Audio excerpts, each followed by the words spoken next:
존경하는 28만 순천 시민 여러분, 삼산, 매곡, 중앙, 저전, 향동 지역구 더불어민주당 정광현 시의원입니다. 먼저 자유 발언의 기회를 주신 정병혜 의장님과 나은수 부의장님을 비롯한 모든 의원님들께 감사의 말씀을 드립니다.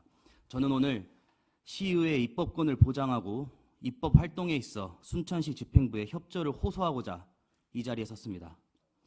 작년 9월 대한민국을 덮친 홍수로 인해 경북 포항시 지하주차장에서 7명의 시민이 사망한 사고가 발생하였습니다.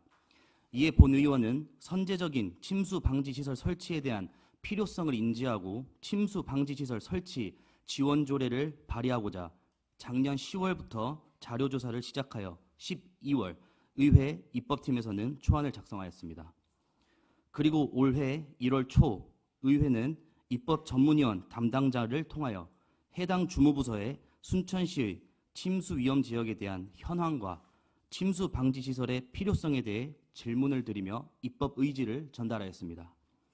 당시 주무부서로부터 자연재해 위험 지구는 있지만 침수 방지 시설에 대한 실효성과 필요성은 크지 않다는 답변을 받았습니다.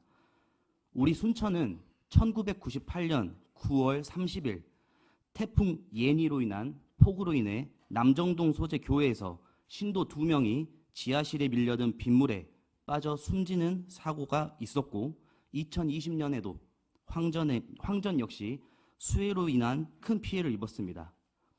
수해 당시 지역 국회의원이 현장에서 대통령에게 건의하여 특별재난지역으로 선포되기도 하였습니다. 또한 포항시 역시 사망사고가 발생한 이후 침수 방지 시설 조례가 의원 발의로 마련된 부분을 미루어 보았을 때 주무부서의 답변이 의문이 들었지만 예산을 수반하는 조례인 만큼 집행부와의 논의가 필요하다는 의회 전문위원실의 판단으로 의회는 조례 발의에 대한 진행을 잠시 멈췄습니다. 그런데 얼마 전 집행부로부터 같은 내용의 조례안이 시장 결재까지 완료된 상태로 입법예고가 올라왔습니다.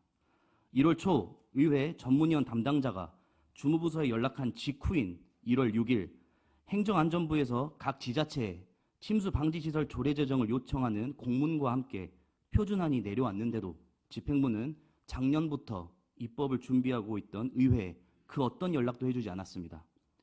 만약 주무부서 책임자가 의회의 입법 의지를 인지하고 있음에도 의회에 공유해주지 않았다면 이는 의회의 입법 의지를 도용한 것이고 주무부서 책임자가 이를 직원으로부터 보고받지 못했다는 것은 그 주무부서의 의사결정 과정 시스템에 심각한 문제가 있는 것은 물론 순천 시민의 생명과 안전에 직결되는 사안을 직원 몇몇의 독자적인 판단으로 답변하는 것은 도무지 이해가 되지 않는 상황입니다. 본 의원은 부서의 성의 있는 설명과 답변을 기대했지만 그저 기억이 나지 않는다. 조례라는 표현을 들은 적이 없어 조례를 준비하는 것을 몰랐다라는 전혀 납득할 수 없는 말로 일관하는 주무부서의 답변에 당혹스러움을 감출 수 없었습니다. 정작 당사자는 잘못을 기억하지 못하고 피해를 본 사람의 속은 까맣게 타들어가는 상황이 마치 최근 드라마 더글로리를 연상케 하기도 하였습니다. 이는 명백히 의회의 입법권을 침해한 것입니다. 시민들의 대의기관으로서 조례 입법권을 가지고 있는 의회를 무시하는 이러한 처사에 본 의원을 포함한 대다수의 동료 의원님들 역시 분노해하고 계십니다. 침수 방지 시설이 필요하지 않다는 답변을 한 지 불과 며칠 만에 행안부의 지침에 의해 발등에 불똥 떨어지듯 조례를 준비하는 수동적인 행정에 강한 유감을 표합니다. 이에 의회는 집행부에 다음과 같이 요구합니다. 첫째, 본 의원이 지적하고 있는 현 상황에 대한 경위를 상세하게 밝혀주시기 바랍니다. 둘째, 의회 입법권을 침해한 것에 대한 집행부의 책임 있는 사과를 요청합니다. 셋째, 집행부는 이와 같은 상황에 대한 재발 방지 대책 마련을 약속해 주시기 바랍니다. 이상으로 자유 발언을 마치겠습니다. 감사합니다.